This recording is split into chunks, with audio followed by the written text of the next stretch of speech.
എല്ലാവർക്കും നമസ്കാരം.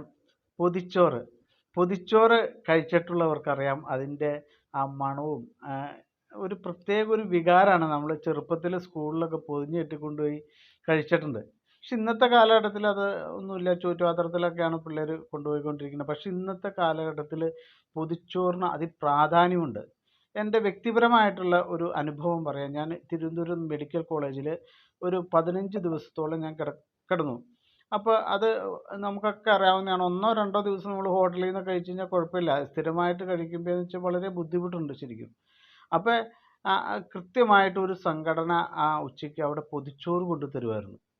എല്ലാ ദിവസവും ഞാനത് വാങ്ങി കഴിച്ചു. ഞാനും വൈഫും ഉണ്ടായിരുന്നു. 2 പൊതിച്ചോറ് വെച്ച് ഞാൻ ദിവസവും വാങ്ങിയിരുന്നു.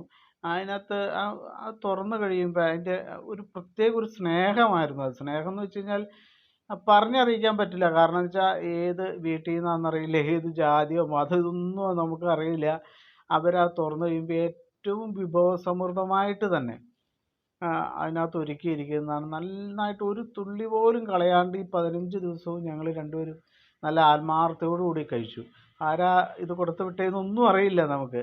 ഈ 15 ദിവസവും നമുക്ക് കൃത്യമായിട്ട് വാങ്ങി നമ്മൾ ആ സ്നേഹം നമ്മൾ അനുഭവിക്കുകയുണ്ടായി. നമുക്ക് അന്ന് മുതൽ മനസ്സിൻ്റെ ഉള്ളിൽ ആ ഒരു ഇവരോടുള്ള ഒരു സ്നേഹവും കടപ്പാടും എനിക്ക് കിടക്കുന്നുണ്ട്.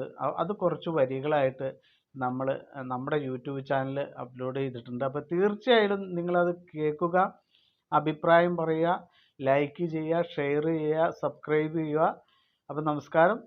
നമ്മുടെ യൂട്യൂബ് ചാനൽ കാണണേ.